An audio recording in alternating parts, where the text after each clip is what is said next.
Anong sira, Ben? Differential cap. Ayun, ganito yung problema niya kapag sira yung differential cap. Ayan, freewheeling siya. Nakasayad yung mga gulong, nakaparking yan. Ayan, umiikot yung propeller niya. Yo, magandang araw mga kamatik. Kumusta po kayo? Ngayong araw ay isa na namang bagong video at isang bagong kaalaman ang aking ibabahagi sa inyo. Ito ay patungkol sa isang common na problema ng 4-wheel drive na mga Hyundai na sasakyan. At meron tayo rito ngayon na isang transaxle. Ang customer concern nito ay yung kanyang 4-wheel drive ay hindi gumagana. Ibig sabihin ay yung full time dito sa harapan dahil transverse, pero yung kanyang sa likod ay hindi kumakamot kapag inactivate yung switch nandyan sa picture. At kita natin pagkatapos nating inspeksyonin na ang problema nito ay freewheeling yung kanyang propeller pag siya ay nakapark. Ibig sabihin nun kaya siya freewheeling ay dahil itong transfer case na ito ay hindi na nakakonect dun sa differential nitong transmission. So yun yung ating re-referin ngayon at ipapakita ko sa inyo kung bakit nagkakaroon ng ganung problema. So yun, samahan nyo ako at panoorin para malaman niyo kung ano yung ating papalitang pyesa rito. So let's go. Tanggalin muna natin itong transfer case. Nagkaroon na tayo ng content patungkol doon sa pag-repair ng transfer case na ito. So kung gusto nyo mapanood yun ay puntahan nyo lang yung aking video na yon patungkol dito. At ito naman yung ipapakita ko sa inyo ngayon ay yung spline na kinakain itong shafting na ito. Matibay itong shafting na ito. Ang may problema ay yung spline naman. So ito yung problema mga kamatik. Mapansin ninyo wala nang ngipin itong differential cap natin. Ayan. Yan yung dahilan kung bakit yung transfer case ay freewheeling na yung propeller kapag inikot mo. Madali itong malaman kasi pagka itinaas mo yung sasakyan sa lifter sa 4-post na nakalapat yung kanyang mga gulo ay malambot mong maiikot itong propeller dito na nakakabit dito sa flange. So ibig sabihin nun, ito yung sira niya. So yan, ang gagawin natin ngayon dyan sa differential cap na yan ay papalitan natin. Pagpalit naman yan ay kailangan nating tanggalin itong bell housing assembly. So kasabay ng pagtanggal ng bell housing assembly, dahil ito ay more than 100,000 kilometers na rin ang tinakbo, ay isasabay natin yung preventive maintenance, yung pagpapalit ng filter at saka mga o-ring sa loob. Pero ang ipapakita ko lang sa inyo dito ay yung pagpapalit natin ng differential cap. So baklasin muna natin to ngayon.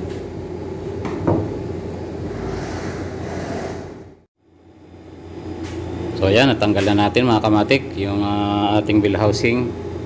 At ito na yung ating papalitan itong parts na to.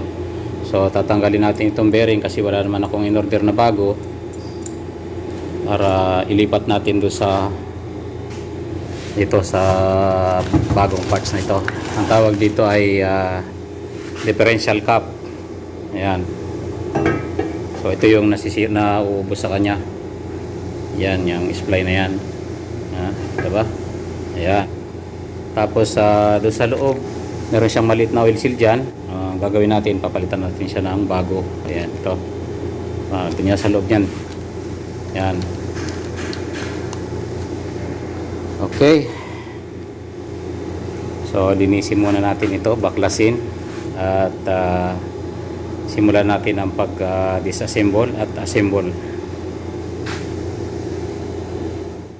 Yan, magpalit tayo ng differential cap. Ito yung papalitan natin nasa harapan. So una natin gagawin ay tatanggalin natin itong bearing. Gamit tayo ng gloves para hindi masira ang cookies sa kalabaw. Tapos gamit tayo ng ruler. Yan. Ito.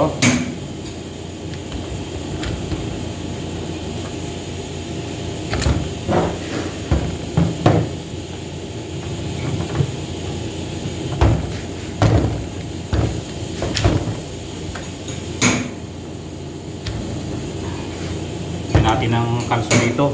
Kasi walang tatamaan yung rod ng puller. Yan.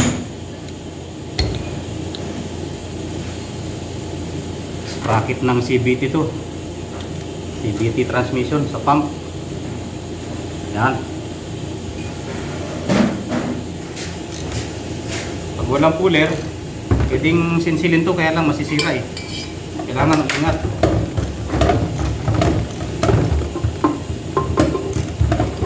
Ano mo ikaw naman ang gagawa dito sa susunod. Magsulo ka na rito. Huwag ka niya. Natural yun, talagang darating yung araw na magsusulo ka. Magsusulo ka sa buhay. Sa alis na lang rito, boss. Ha? Uy! Natanggal! Ayan nalaglag na. Woo! Ito, yun yung bearing. Malinis natin nakuha.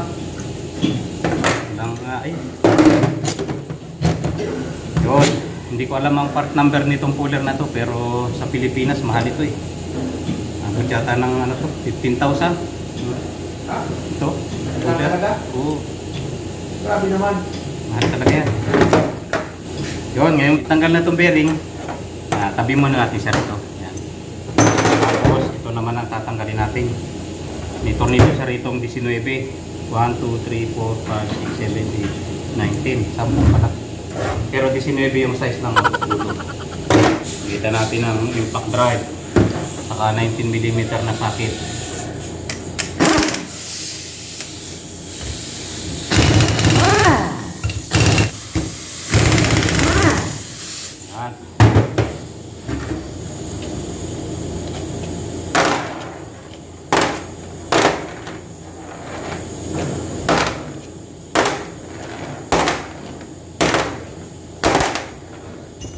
Okay, tanggal yung ringer natin, Tapos dito sa likod may tornilyo na Phillips, ayan, dalawa. Ang gagawin natin dito ay tulugan natin ang Phillips screw. Papaluin natin ng konti. Uuga yung camera. Ayan,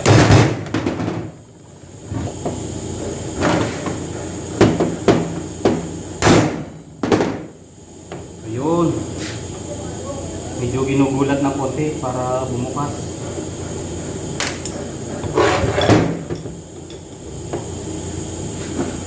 Diba? Yun. Oo, buksan. Tapered kasi yung dulo, kaya pagka hindi mo pinalo, pagpapambunok kayo niyan, hindi mo pinalo. Ito naman, bibiyakin mo itong to.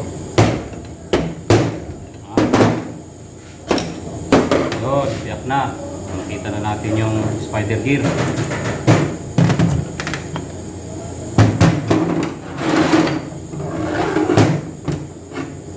Ito, may 3 pin siya rito. 1, 2, 3. Tataktak mo lang yan. Yun. Yan yung pin. Ito pang isa. Yun. Yun. Ganyan na may itsura niya. Nakatuhog siya, parang barbecue. Ngayon, para matanggal yan, tatanggalin mo muna itong mahaba. Yan. Yan. Mahabang pin, tsaka merong maiksing pin. Merong isa sa kabila pa. Tapos ito. Yan, ito yung nasa gitna niya, may mga tusok dito. Yan. Tapos matatanggal mo na yung spider gear niya. May washer to. Yan. Kailangan tinitingnan to kung basag na. Minsan nababasag tong washer na spider gear na to. Pag basag na, ibig sabihin, palitin yun. So, 4.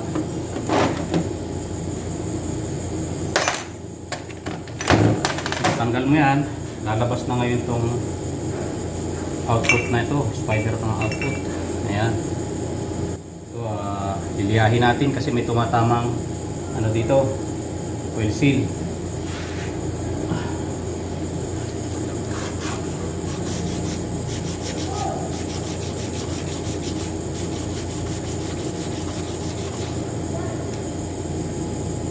Ayan, oh, pintab na agad. Oh. Hindi ko na, liliyahin lang eh. Ito, may washer. Ayan, oh. Gas. Ayan. Dito naman sa loob, meron naman siyang needle bearing. Ayan, kailangan natin tanggalin yan. Gagawin natin, sukitin natin siya ng screw. Tingnan natin kung matatanggal natin ang buo. So wala tayong puller nitong needle bearing na to, kaya gagamitan lang natin ng screw. Sirain na natin itong oil seal para makita natin ang gusto.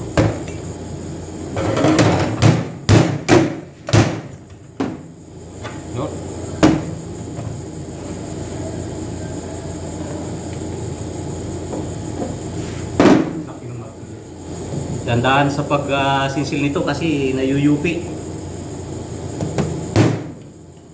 Ano lang, masamasahi lang.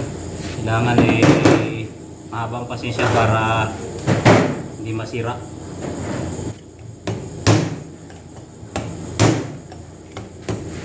Yun, tanggal na.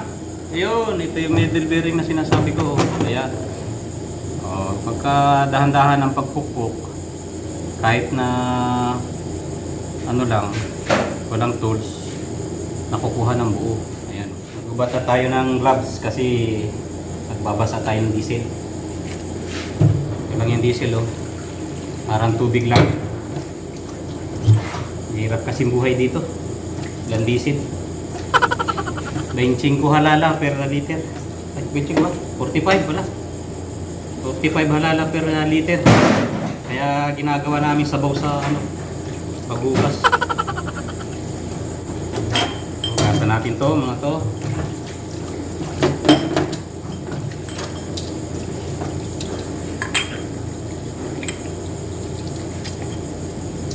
Na. Okay. Ito na dyan.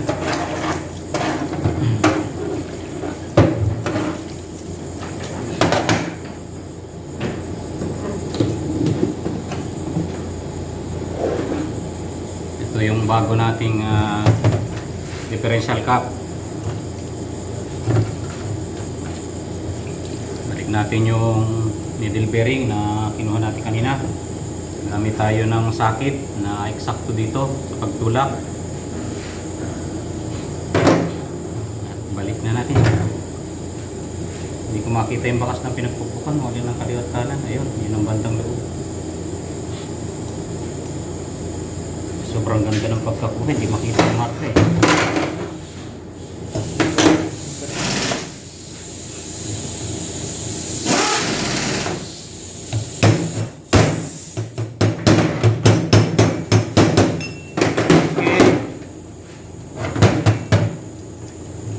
Pagkatapos ng bearing, ilagay natin yung oil seal. Oil seal na to.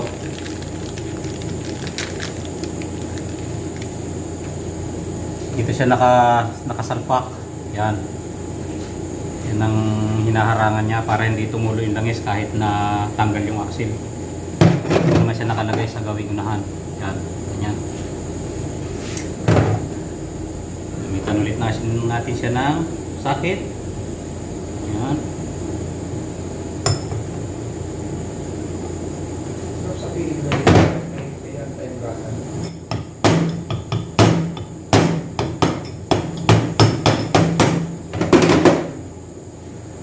Lagay na. Ayan.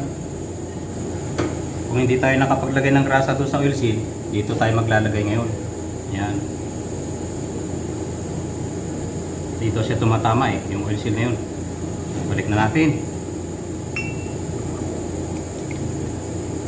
Yun. O, lagay na, ganyan lagay niya, posisyon. Ito naman siya sa kabila. Meron nga pala siyang capsule ito. Minsan tumatagas din ito, itong capsule ito. Pero napapalitan yan, yung parang tansya na yan, napapalitan din yan. Minsan kapag hindi nyo na makita kung saan yung mga tumatagas, nandito yan. Pag ito'y nahipo nyo at lumuag, maluag siya, umaatras sa bante, ibig sabihin, dyan manggagaling yung tagas. Capsule ang tawag dyan. Yun namang nilagay nating oil seal sa loob ay differential seal naman. Okay, so balik na natin yung mga spider gear set. Ibalik nito, isa-isahin natin ito muna ang iuna. So yung may individual pin, itutusok na natin sa gilid. Unahin natin ito may individual pin. Lagay muna natin yung pin dito. Ito may butas to rito, individual pin ito eh. Lagay muna natin siya ng kalahati lang.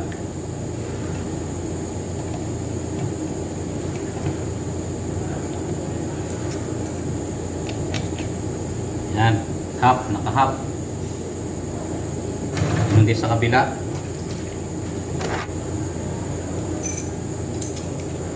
Pin muna, tapos washer para may sintruhan. Okay, okay, Alex. Ayun. Okay, nakalagay na, half. Yung isa. Lagay rin natin yung mahabang pin.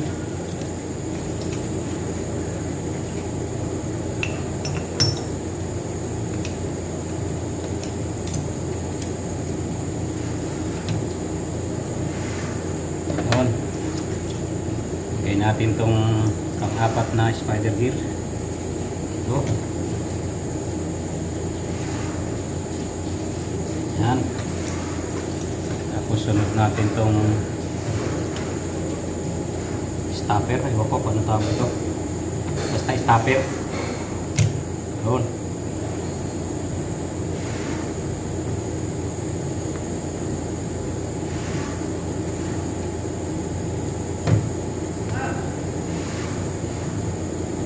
Ikutin natin para sumintro yung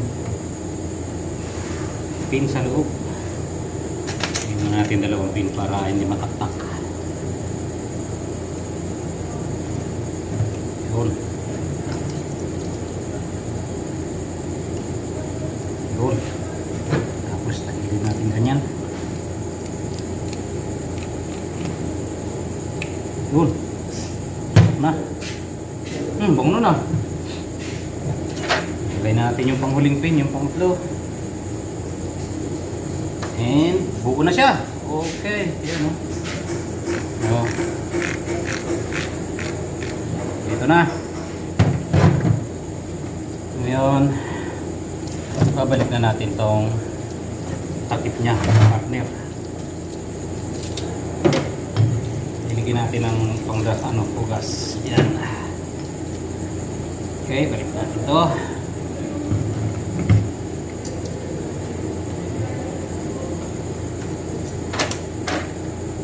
Tornilyo.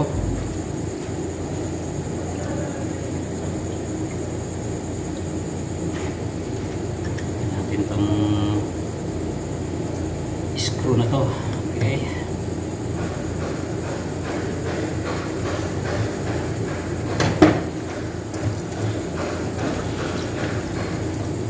Ayan, buo na.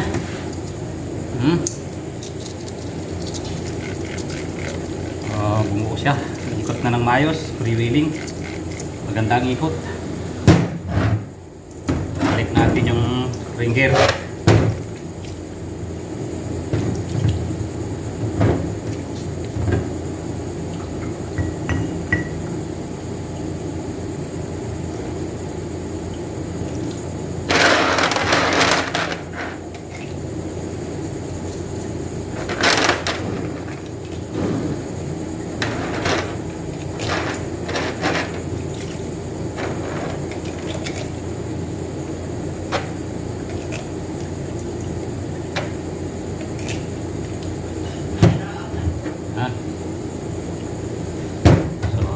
Natin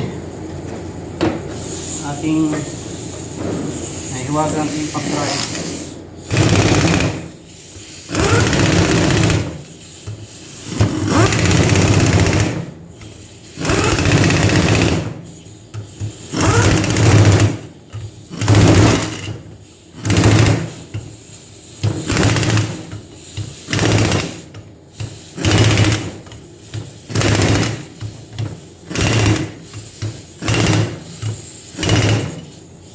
Yun. Yun, balik natin tong bearing.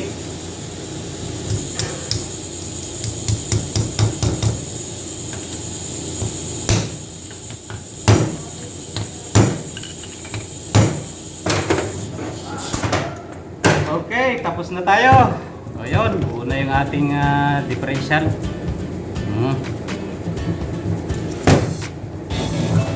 So, yun lang. Sana ay meron kayong natutunan kahit konti sa munting video na ito. Ayan. Oh. Thanks for watching. At hanggang sa susunod. Yun. Maraming salamat po ulit sa inyong panonood. Master Gio, kaway-kaway sa video eh. Yun, nagkakape. Kape! Ayun. So, maraming salamat po ulit. Keep safe. Maasalam.